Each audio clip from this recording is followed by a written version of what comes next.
Good morning, Museum High. My name is Zeke DeBlay, And I'm Farron Edie. and welcome back to another episode of Studio 502 News.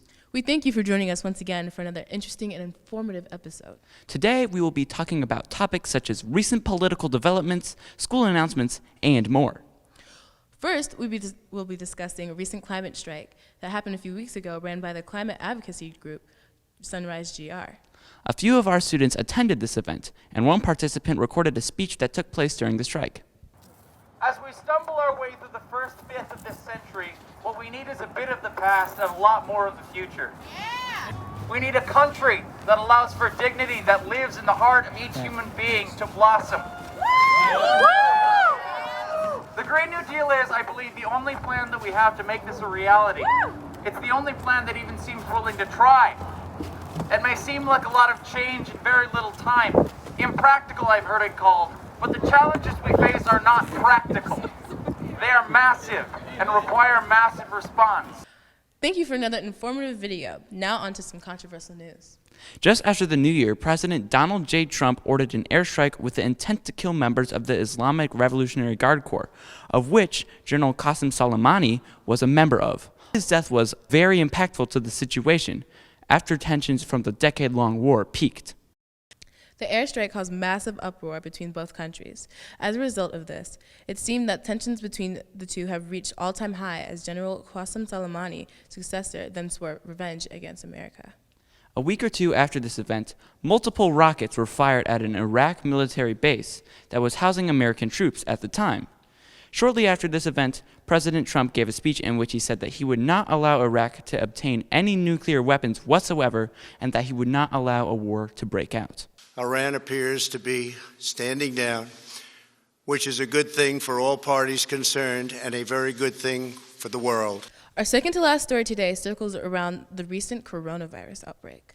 A recent disease named the coronavirus has had an outbreak in China lately, resulting in the death of over 1,000 citizens in the China mainland alone. Many flights to different parts of the world have been canceled due to these events, and people have been discouraged to travel. Due to the outbreak being located in China, xenophobic tensions between U.S. citizens and Asian Americans have been rising. We here at Studio 502 News advise you stay healthy and safe during this time. Now we move on to our last segment of the day, school announcements. Our one and only announcement today is that student elections are coming up. So if you didn't have a chance to run this year, better luck next time. And our poll results are being recorded now. Now we'd like to take a moment to honor a celebrity who just recently passed. Joining us is a celebrity correspondent and peanut expert, Adam Baker. Thank you. Mr. Peanut was many things. He was a veteran and an entrepreneur. But most importantly, he was a friend. Many people have said that he was just a way for planters to sell peanuts to children. But to me, he was much more.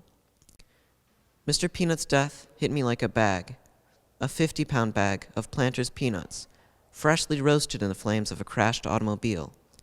And it caused me to ask myself, what cruel God would allow such a good peanut to die? Many people have said that Mr. Peanut was just a selfish billionaire who used his vast amounts of wealth to influence government policy, deregulating the peanut industry and worsening its environmental impact. But I know that's wrong for two reasons. A, the only environmental impact peanuts have is ruining the floor of a perfectly good Logan's Roadhouse. And B, I knew the man, and he would never do anything of the sort. I don't know how to describe just how impactful Mr. Peanut's death was to me, but I'll try. When my entire family died, leaving me with nothing but our vast collection of radishes and roughly $2 billion worth of stock in the Kraft Heinz Food Company, I didn't shed a single tear. But when Mr. Peanut bit the bucket, my eyes were like the decorative waterfalls in the foyer of his 180,000-acre mansion. Thank you. I'd like to serenade Mr. Peanut with a song.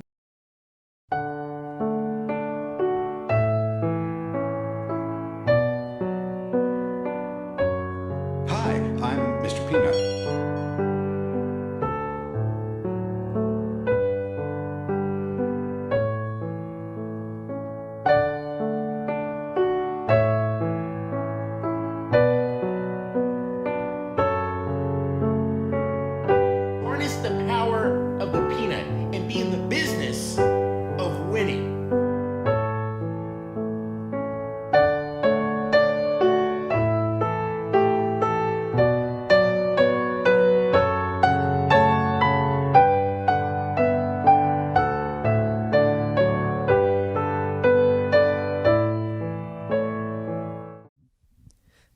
Thank you.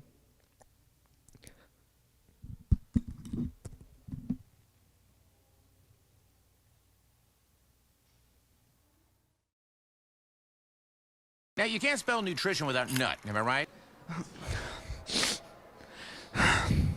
Thank you, Adam, for that beautiful song. We just received word that Mr. Peanut has been resurrected in some sort of satanic Kool-Aid ritual, so that eulogy was basically pointless.